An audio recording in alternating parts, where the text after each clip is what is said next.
somewhere.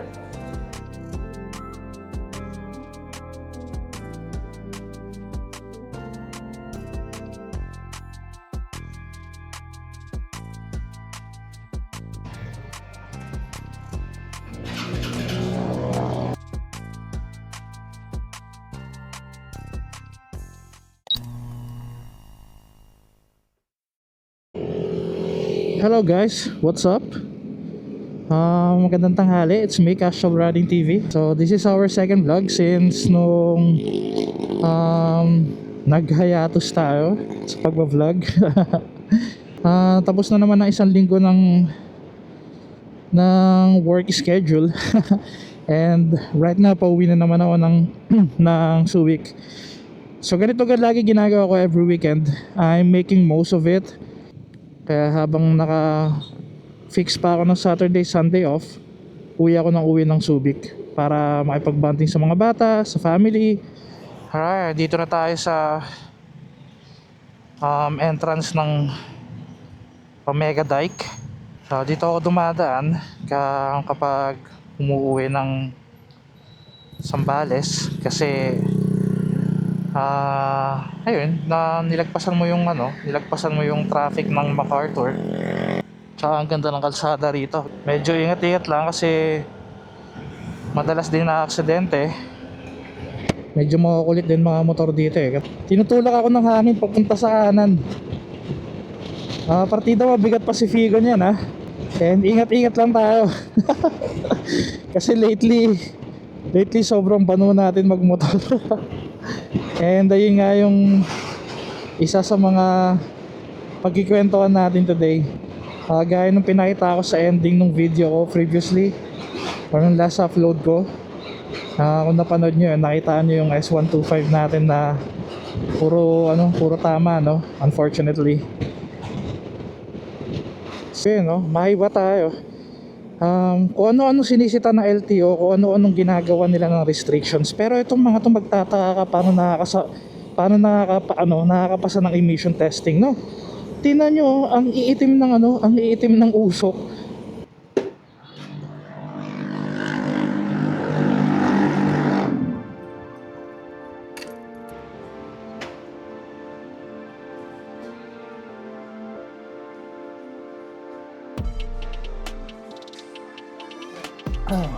So it's either this one or this one. Alright, so ito yung order natin. So chicken nuggets and then bacon, fries, tapos may kasama ng sundaes, drink. Sadap. Alright, let's go.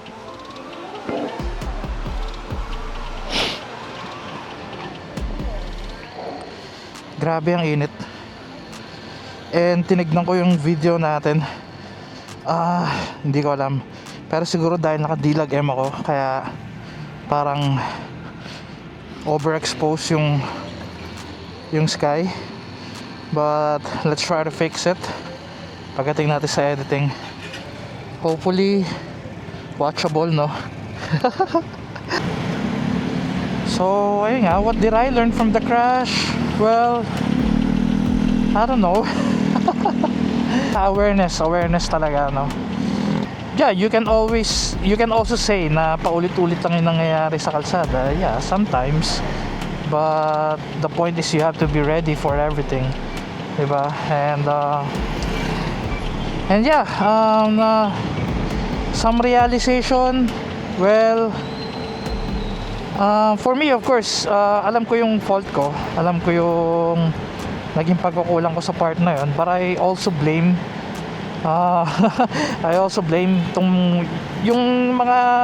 yung sistema natin dito sa Pilipinas na alam mo yun, bakit ang tagal-tagal ayusin ng mga kalsada, 'di ba? Like yung na yun, hindi ako familiar sa place fully. I mean, hindi ko sa ulado yung dinaanan ko, but I've been there before and I know na ginagawa na yung kalsada na yun even before. And obvious naman sa kalsada, sa sa itsura niya, mukha siyang napabayaan na or something. Sa Japan nga hindi tumatagal ng 24 to 48 hours ang paggawa ng mga kalsada. So what's wrong? Is it the people? I don't think so, kasi masisipag ang mga Pilipino, 'di ba? Is it the money or the budget? Maybe. For sure meron, pero may budget, but yeah, corruption. So there's that. And with everything that's been happening, alam natin na hindi malabong hindi malabong yan ang main reason kung bakit laging may mga nakabinbin na ginagawang kalsada sa mga highway natin. And ang nako-compromise is yung yung safety nating mga taxpayer. So it's not good. Naghanap ng sisi, no?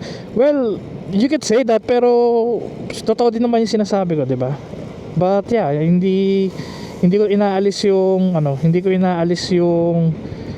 fact na I could have done something, or I could have done something else to prevent that. I could have rode much safer that night, 'di ba?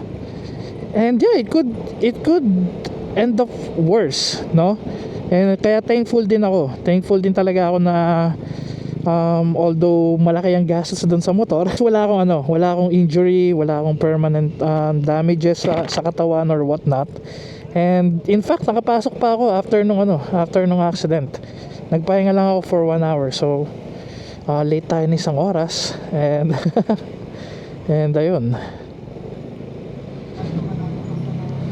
And one more thing, since na-mention kong wala naman akong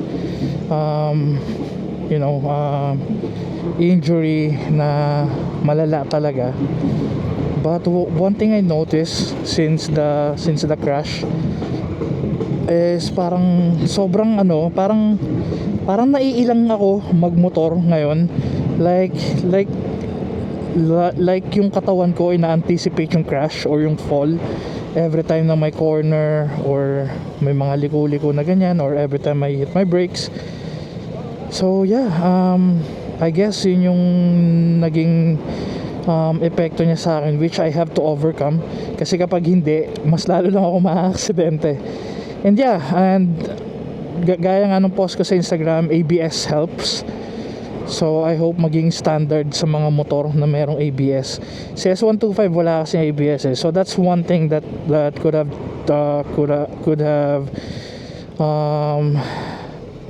changed the situation or the outcome of what happened. Yeah, and in addition dun sa natutunan natin or realization from the accident that happened to me, is the importance of wearing proper gear. Nung unang beses na pumunta ako na Angeles, nung lumipat ako, I was wearing the open face helmet, yung Bell Custom ko. Kasi yun marami akong dalang gamit, and yung open face helmet kasi sa loob ng compartment, but this one hindi, kaya hindi ko siya ginamit.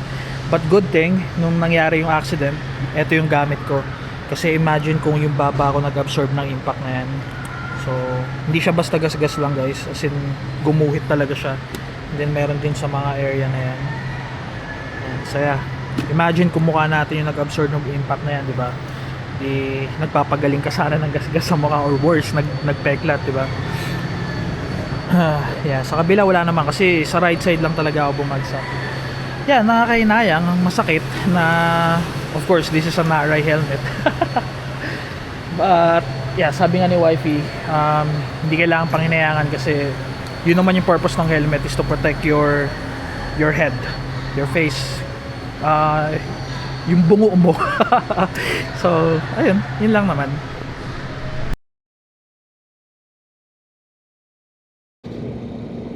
Okay, we're back. It's 5:45. Right now papunta naman tayo sa tambike ng Subic Vespa Club. Yeah, let's have a fun weekend. Yeah. Okay, tapit na tayo sa meetup place.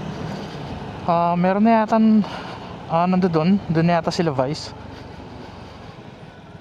Let's see. Grabe, nakaramdam na ako ng pagod. Bumaba na yung energy. Bumaba na yung energy ko. Nawala na yung epekto nung kinain ko kanina. Oh, saan kaya dito? Saan kaya magtatambay dito? Ang alam ko sabi sa malapit to sa Blue Cafe. Ito yung Blue Cafe. Hahaha. Hahaha. Ta ta ta ta ta ta. Solid kapag tabing dagat, you know. Vice.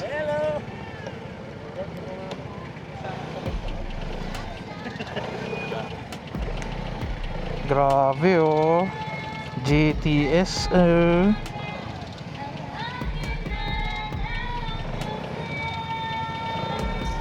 tambay sila dito. Wala sila Amir. Wala yung mga kilala ko.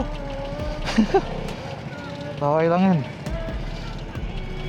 Para dadami yung mga tropa mo kapag nag-join ka ng mga ganito. Sa kaya sila Sir Tabs. Grabe.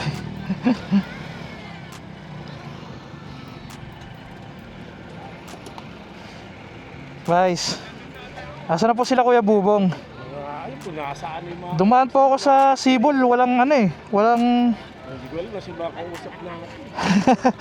Jack! Pero nag-confirm po si Sir Tabs kanina. Oo nga eh, akala ko malilate. Akala ko late na nga ako eh. Ngayon lang ako nakakita ng Say Journey sa personal. Ganda. Nakaakra. Isa yung lata yun. Hindi lata yun, ganyan din. Yung plastic yun.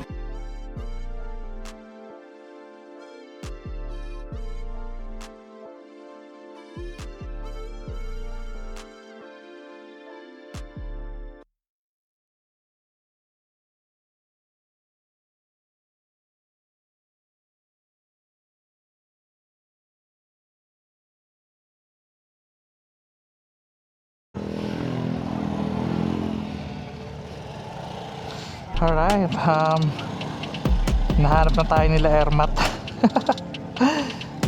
Hindi talaga tayo pwede magtagal eh today, but binisita lang natin sila or sinilip lang din natin para ma-meet natin yung mga kasama natin sa GC. Sobrang bihira lumabas na mga yan. Yung puting Primavera, kasabay ko yan na halos kasabay ko, nauna lang siguro sa akin ng mga 3 months, 4 months ganyan. But still yung Odo is 700 lang yung Odo, pero loaded na yung motor na SIP na winkers, full set SIP, and then naka all-ins na rin. So ayun, nasa up na siya pero hindi pa siya nagagamit. And then ayun, yung nasa journey, may mga dumating pa like yung si Sir Tabs ng isang Primavera doon, but ayun nga, paalis na kasi tayo eh. Hindi talaga ako makapag-commit ng solid na tambike tonight kasi nga ayan, meron din naka-setup na family dinner, but yeah, hopefully next time makapag-ride at makatambay na mas matagal, no? At sana mas kumpleto kami. Yung iba na-meet naman na natin. Yan, sila Amir, yung nagpintura na ito kay Figo. Yan, tsaka sila Kuya Bubong. Wala sila today, but at least na-meet natin yung ibang member ng group. So yeah, ayun, dito na tayo. Dinner lang and then uwi na. So yeah, it's been what, tiring? No, hindi naman tiring, but eventful, I guess. Yeah, usual weekend, but you know, usual weekends nagiging special or extra. Hindi naman special, let's say extra kapag